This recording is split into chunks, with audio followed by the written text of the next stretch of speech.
Morning to all of you. I'm here with chapter number 1.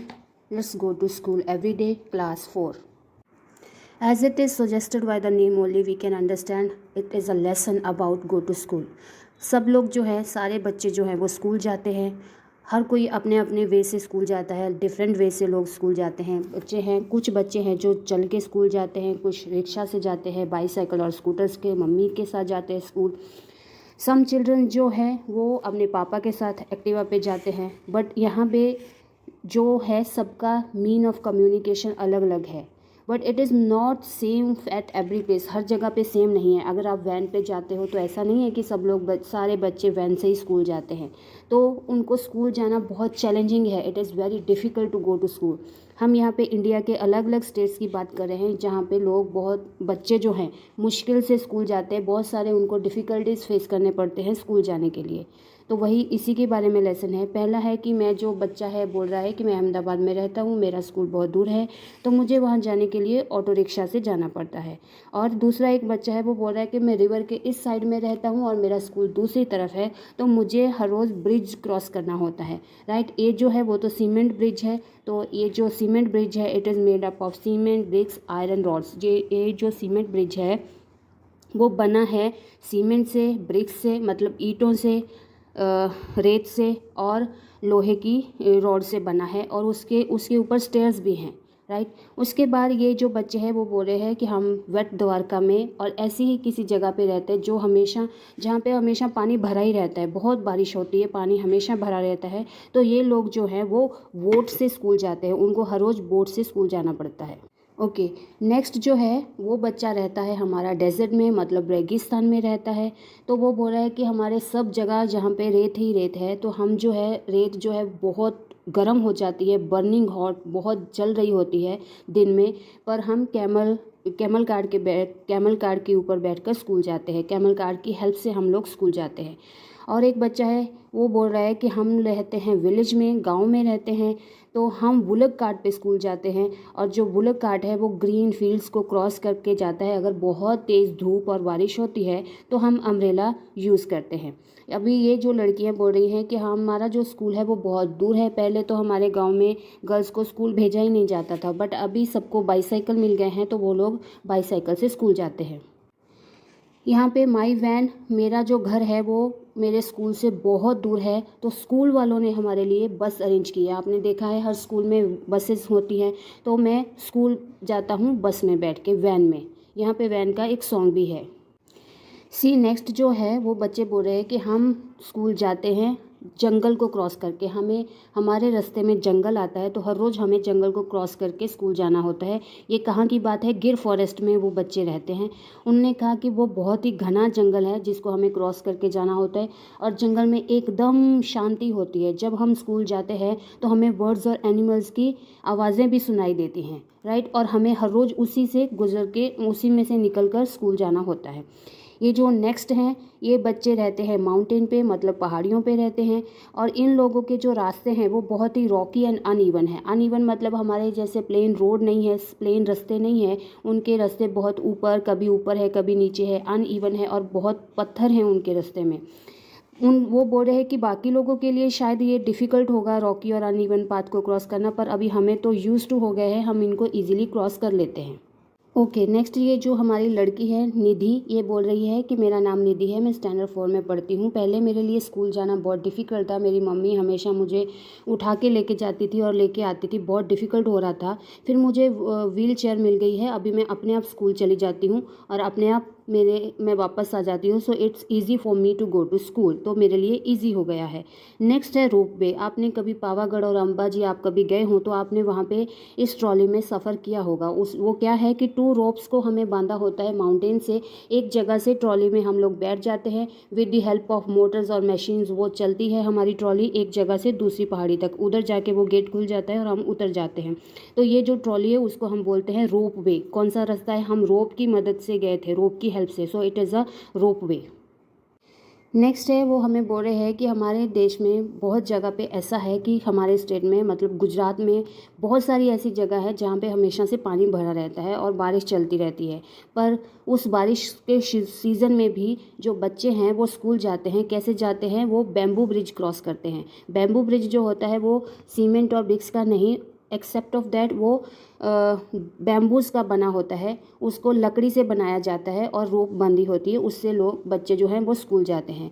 तो अभी finally हमारा situation ये है कि चाहे तो डेंस फॉरेस्ट हो, फार्मर्स, हमारे खेत, हमारे रास्ते में खेत आए, रिवर आए, माउंटेन्स आए, डेजर्ट्स आए, सैंड आए, कुछ भी आए, पर हम लोग रेगुलरली स्कूल जाते हैं। Okay, now let's start our workbook. Let's go to school every day. ये क्वेश्चंस मैंने आपके लिए सॉल्व कर दिए हैं। आप एक बार पढ़ोगे आपको इजीली सब समझ में आ जाएगा, राइट। ऑल दीज थिंग्स मैंने अंडरलाइन भी किया है कि ये वर्ड यहाँ पे गलत है, तो उसकी जगह पे मैंने करेक्ट वर्ड भी लिखा है for your clearance, so that you can understand it properly, right. यहाँ पे all these question answers already मैंने आपको एक लेसन एक्सप्लेन करते समय सारे क्वेश्चंस बताए हैं, तो आपके लिए ये भी ईजी है, आप लोग कर लोगे। और यहाँ पे जो क्वेश्चन है ना, इमेजिन, यहाँ पे इमेजिन का मतलब होता है कि आपको सोचना है, आप सोचो कि ऐसा हो, अगर क्या प्रॉब्लम आएंगी बच्चों को अगर ब्रिज ही ना बना हो। तो ये जो इमेजिनेशन के क्वेश्चन है, वैसे तो वो आप लोगों को खुद से प्लान करने हैं, आप कुछ भी इसमें लिखोगे वो राइट ही जाएगा, बट स्टिल आपकी कन्वीनियंस के लिए मैंने ये क्वेश्चन का आंसर भी आपको बताया है कि बच्चे स्कूल नहीं जा पाएंगे, उनका कोई 2 शहरों के बीच में कोई कॉन्टैक्ट नहीं रहेगा, और हमें बोट्स ज़्यादा यूज़ करनी पड़ेंगी रिवर क्रॉस करने के लिए अगर ब्रिज नहीं बना होगा। But according to yourself, अगर आपको कुछ और अच्छे वर्ड्स और सेंटेंसेस मिलते हैं तो आप उसको अपने वर्ड्स और सेंटेंस में भी लिख सकते हो, राइट। और यहाँ पे जो क्वेश्चन है ना, how does a deaf and dumb person convey when she want to say, जब कोई बच्चा जो देख नहीं सकता, बोल नहीं सकता, उसको बोलना होता है तो वो कैसे अपनी बात समझाते हैं। दे communicate with gestures and understand the lip movement. वो गेस्चर मतलब हाथों की मदद से वो अपने हाथ इस तरह से इशारे करते हैं कि हम लोगों को समझ में आता है कि वो क्या कहना चाहते हैं। और वो कैसे लोगों को पहचानते हैं, विद देयर स्मेल और मूवमेंट। वो सारी स्मेल उनको, उनके जो बाकी के सेंसेस हैं वो और ज़्यादा शार्प होते हैं, तो वो उसकी हेल्प से सब चीज़ें अपने काम कर लेते हैं। और फाइनली लास्ट क्वेश्चन है, what care should you take while passing through the jungle. जब आप जंगल को क्रॉस कर रहे हो तो आपको कौन सी प्रिकॉशंस और क्या कैसे चलना है। Never go alone in the jungle, पहले तो आपको अकेले कभी नहीं जाना है। Inform the security office and go with guard. वहाँ पे सिक्योरिटी ऑफिस होता है जंगल का जगह जहाँ बना होता है, तो आपको पहले वहाँ पे इंफॉर्मेशन देनी है कि मैं जा रहा हूँ, और कभी भी अकेले नहीं जाना, वहाँ पे गार्ड्स होते हैं, उनके साथ ही आपको जंगल में जाना है। Silence and discipline are compulsory, वहाँ पे आपको साइलेंस और डिसिप्लिन बनाए रखना है। ऐसा नहीं कि जंगल में जाके आप इतना खुश हो जाओ, इधर उधर भाग जाओ और आप अपने ग्रुप से बिछड़ जाओ, फिर आपको ढूंढने में हमें प्रॉब्लम हो। तो आप लोगों को टीचर की बात माननी है और साइलेंस, शांति रखनी है, कहीं आपकी आवाज़ सुन के कोई वाइल्ड एनिमल आपके ऊपर अटैक ना कर दे। स्टे विद योर ग्रुप, और अपने ग्रुप के साथ बने रहना है। नेक्स्ट जो क्वेश्चंस है, रॉकी जो हमने माउंटेन्स की एरिया के बारे में बच्चों को पढ़ा था, वैसे तो वो बोल रहे हैं कि हमारे लिए कोई प्रॉब्लम नहीं है, हम इजीली क्रॉस कर सकते हैं। बट अभी हमारा क्वेश्चन ये है, what difficulty do children living in mountain area face while going to school. उनको स्कूल जाते समय कौन सी प्रॉब्लम्स फेस करनी पड़ती हैं। तो इसीलिए हमने आंसर लिखा है कि पहले तो उनके पास जो है वो रॉकी और अनइवन है, उनके रास्ते ही प्लेन नहीं है, तो उनको काफ़ी मुश्किल होती है रॉकी और अनइवन पाथ क्रॉस करने में। हालांकि वो हर रोज़ करते हैं, वो यूज़ टू हो गए हैं, बट स्टिल इट्स डिफ़िकल्ट। हर रोज़ ऊपर जाओ, नीचे चढ़ो, कभी स्लोप आ गई। They have to cross steep stone होता है कि कभी कभार वहाँ पे सीढ़ियों जैसे रास्ते बने होते हैं, स्टेप्स बने होते हैं, कभी ऊपर कभी नीचे, कोई बच्चा गिर भी सकता है। In which area the property of ropeway के बारे में हम पढ़ चुके हैं। जो लोग देख नहीं सकते वो कैसे पढ़ते हैं, ब्लाइंड पीपल जो हैं वो पढ़ते हैं ब्रेली स्क्रिप्ट की हेल्प से। ब्रेली स्क्रिप्ट क्या होती है, एक मोटा कागज़ होता है जिसके ऊपर डॉट लगाए जाते हैं, तो जो लोगों को दिखाई नहीं देता वो डॉट्स को अपने हाथ से टच करते हैं, फील करते हैं, फिर वो लेटर समझते हैं, फिर उसी तरह से वो पढ़ना सीख जाते हैं। तो Braille script, you have to understand what is Braille script. तो आप कैसे हेल्प करोगे अगर किसी को दिखाई नहीं देता? पहली बात तो आप उसको हेल्प के लिए पूछोगे, कैन आई हेल्प यू? बिना पूछे उनको हेल्प नहीं करनी है, क्योंकि वो भी एक इंसान है और उनको अच्छा नहीं लगता कि आप सामने से जाके बोलो अरे आपको दिखाई नहीं देता, मैं आपकी हेल्प करूं। ऐसा कभी भी नहीं करना है। आपको उसको पूछना है, do you want my help? क्या आपको मेरी हेल्प चाहिए? Tell him about the object on the way and direction.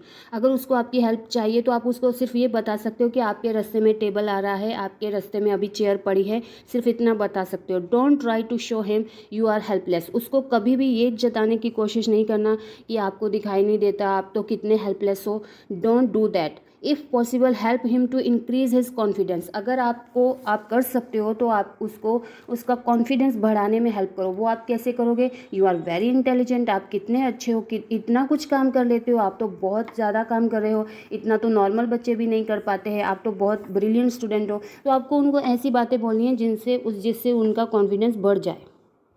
Okay, ये आपका हॉट क्वेश्चंस हैं, वो भी मैंने आपके लिए सॉल्व कर दिए हैं। Hope so you will enjoy the video. See you in the next one. Bye to all of you and have a nice day.